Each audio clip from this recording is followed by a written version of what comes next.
पास थी। वो तुरंत जाकर अपनी माँ की वो पोटली उठाकर लाता है और अपनी पत्नी को देते हुए कहता है, मेरी माँ की निशानी के तौर पर बस मेरे पास ये उनका छोड़ा हुआ कुछ सामान है जिसे मैंने आज तक कभी खोल कर नहीं देखा। लकड़हारे की बात सुन उसकी पत्नी तुरंत जिज्ञासा पूर्वक वो पोटली खंगालने लग जाती है। पोटली के अंदर रानी के कुछ पुराने वस्त्र और उसके बेटे यानी लकड़हारे का वो शाही कोट था जिसे रानी ने उसके जन्म से पूर्व बड़े ही चाव से बनाया था। शाही कोट को देखते ही राजकुमारी समझ गई कि उसका पति किसी शाही घराने से ताल्लुक रखता है। जब उसने वो कोट खंगाला तो उसकी जेब में एक चिट्ठी मिली। वो चिट्ठी दरअसल रानी की लिखी हुई थी। रानी बहुत ही समझदार थी। उसे पता था कि जिंदगी का कोई भरोसा नहीं, इसलिए उसने अपने पुत्र के नाम एक चिट्ठी लिखकर उसके उस कोट में डाल दी जिसके अंदर रानी ने अपने बेटे के पिता यानी राजा और उसके राज्य का नाम लिखा हुआ था। राजकुमारी ने जब वो चिट्ठी पढ़ी तो उसकी हैरानी का कोई ठिकाना नहीं था। अपने लकड़हारे पति के परिवार आदि का पता चलने पर मारे खुशी के उसकी आंखें भर आईं। दरअसल लकड़हारे का पिता कोई और नहीं बल्कि उनके राज्य के पास ही स्थित तेजगढ़ नामक विशाल राज्य के राजा वीरेंद्र प्रताप ही थे, जिनका नाम उसने इससे पहले कई बार अपने पिता के मुख से सुना हुआ था। वो ये सोच सोचकर हैरान हो रही थी कि उसके मामूली से लकड़हारे पति का पिता इतने बड़े विशाल राज्य का राजा है। अपनी पत्नी की भरी हुई आंखें और उसके चेहरे पर हैरानी के भाव देख भ्रमित सा लकड़हारा असमंजस में खड़ा एकटक उसे देखे जा रहा था। उसने जब अपनी पत्नी से पूछा कि ऐसा क्या है इस चिट्ठी में जो तुम इतनी हैरान हो, तब राजकुमारी अपने पति को भी पूरी सच्चाई से अवगत करवाती है। पूरी बात सुन लकड़हारा भी स्तब्ध सा खड़ा रह गया। उसका मुंह खुला का खुला रह गया। उसे विश्वास ही नहीं हो रहा था कि वो इतने बड़े राजा का बेटा है। कुछ देर तक कमरे में भारी सन्नाटे के बाद सन्नाटे को तोड़ती हुई राजकुमारी अपने पति से बोली, देख क्या रहे हो, तैयारी करो, हम कल सुबह होते ही तेजगढ़ के लिए निकलेंगे। अगले दिन सुबह होते ही अत्यधिक प्रसन्नता के साथ राजकुमारी और उसका पति तेजगढ़ के लिए चल पड़ते हैं। लकड़हारे के मन में ढेरों विचार एक साथ चल रहे थे। क्या उसका पिता उसे पहचान पाएगा? क्या वो उसे अपनाएगा? जब वे राजमहल के द्वार पर पहुंचे तो राजकुमारी ने पहरेदारों से कहा कि उन्हें राजा से मिलना है, वो उनके परिचित हैं। पहरेदारों ने अंदर खबर पहुंचाई, मेरे परिचित। दुविधा में पड़ते हुए राजा वीरेंद्र ने उन्हें अंदर बुलाने को कहा। राजकुमारी और उसके पति के अंदर आने पर राजा ने उनसे उनका परिचय पूछा। तब राजकुमारी ने वो पत्र वाली पूरी बात राजा के सामने कह सुनाई और राजा को रानी का लिखा हुआ वो पत्र और उसके पति के बचपन का वो कोट दिखाया। रानी की लिखावट और विदाई के समय रानी के हाथ में उस कोट को राजा कैसे भूल सकता था। राजा के मन में उसकी पत्नी का वही अंतिम चित्र था जिसमें रानी उस कोट को लिए राजमहल छोड़कर जा रही थी। पुत्र, मेरा पुत्र, कहते हुए राजा वीरेंद्र भागकर अपने पुत्र को गले लगा लेता है और फूट फूट कर रोने लग जाता है।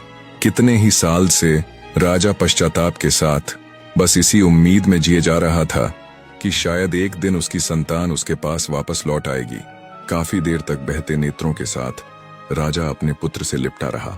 आज राजा को न केवल उसका पुत्र मिला था, न केवल उसे उसके राज्य का उत्तराधिकारी मिला था, न केवल उसे उसकी वंश बेल को आगे बढ़ाने वाला मिला था, बल्कि आज उसे मिला था सालों से रानी के दुख और पश्चाताप में जल रहे उसके हृदय को शांत करने वाला उसका अपना खून, उसका अपना बेटा।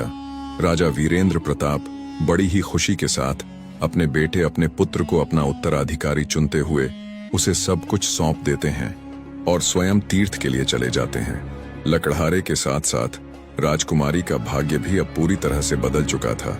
ये जो कुछ भी हुआ इसे भगवान की मर्जी कहो, उनका चमत्कार कहो, पर वहीं दूसरी तरफ राजकुमारी की दोनों बड़ी बहनें जो रहीश घरानों में ब्याही गई थीं, उनका व्यापार में बहुत सा नुकसान हो जाता है।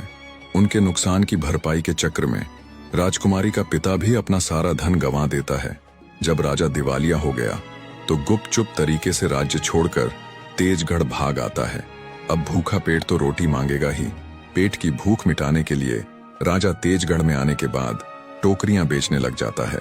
एक दिन जब वो सिर पर टोकरी उठाए, टोकरियां ले लो टोकरियां की आवाज लगाता हुआ महल के बाहर से गुजर रहा था, तब राजकुमारी अपने पिता की आवाज को तुरंत पहचान लेती है। उसने सेविकाओं से तुरंत उस टोकरी वाले को अंदर बुलाने को कहा। सेविकाएं उस राजा यानी टोकरी बेचने वाले को महल के अंदर ले आती है। टोकरी वाला अंदर आ जमीन पर बैठकर टोकरियां दिखाने लग जाता है। राजकुमारी अपने पिता को फटे पुराने कपड़ों में भी तुरंत पहचान लेती हैं और उससे कहती है, पहचाना मुझे। अब टोकरी वाले की इतनी हिम्मत कहाँ कि वो मुख उठाकर राजकुमारी की तरफ देखे। तब राजकुमारी फिर से बोली, पिताजी ऊपर देखिए। राजकुमारी द्वारा पिताजी कहे जाने पर टोकरी वाले ने जब ऊपर देखा तो सिंहासन पर विराजमान अपनी छोटी बेटी को तुरंत पहचान लिया। यतीम और गरीब लकड़हारे से शादी के बाद आज उसे यहाँ बैठे देख उसके आश्चर्य की कोई सीमा नहीं थी। उसका सारा घमंड चूर चूर हो चुका था। तब राजकुमारी सम्मान सहित अपने पिता को ऊपर बैठाती है और पूछती है, बताओ पिताजी, मैं अपने भाग्य का खाती थी या फिर आपका दिया हुआ? आपके भाग्य का। बेटी की बात सुन राजा का सिर मारे लाज शर्म के झुक जाता है। शर्मिंदा होते हुए वो कहता है, माफ करना बेटी, मैं राज्य और संपदा के कारण अंधा हो गया था। तुम अपने भाग्य का ही खाती थी। दयालु राजकुमारी कंगाल हो चुकी अपनी बड़ी बहनों और अपने पिता की आर्थिक रूप से मदद करती है। अब लकड़हारा यानी राजा खुशी से अपनी पत्नी के साथ अपना जीवन व्यतीत करता है। कहानी के निष्कर्ष की तरफ चलने से पहले आपसे दरखास्त है, अगर कहानी आपके दिल को छू गई तो चैनल को सब्सक्राइब जरूर कीजिएगा। निष्कर्ष। और इस प्रकार भाग्य ने अपना चक्र पूरा किया। जिस राजकुमारी ने अपने भाग्य में विश्वास रखा वह विशाल राज्य की रानी बनी। जिस लकड़हारे ने ईमानदारी से जीवन व्यतीत किया वह राजा बना, और जिस राजा ने स्वयं को भाग्यवान समझा वह टोकरी वाला बना। कहानी में सबसे बड़ा बलिदान रानी का था, जो अपने पति के हित की खातिर सब कुछ छोड़ छाड़ कर वन में चली गई, पर अंततः उसके पुत्र को उसका हक मिला। सत्य यह है, अहंकार मनुष्य का सबसे बड़ा शत्रु है और विश्वास उसका सबसे बड़ा मित्र। भाग्य उन्हीं का साथ देता है जो अपने कर्तव्य और धर्म पर अटल रहते हैं। जो दर्शक वीडियो में अंत तक बने रहे, हमेशा की तरह एक बार फिर से उन सब का तहे दिल से धन्यवाद।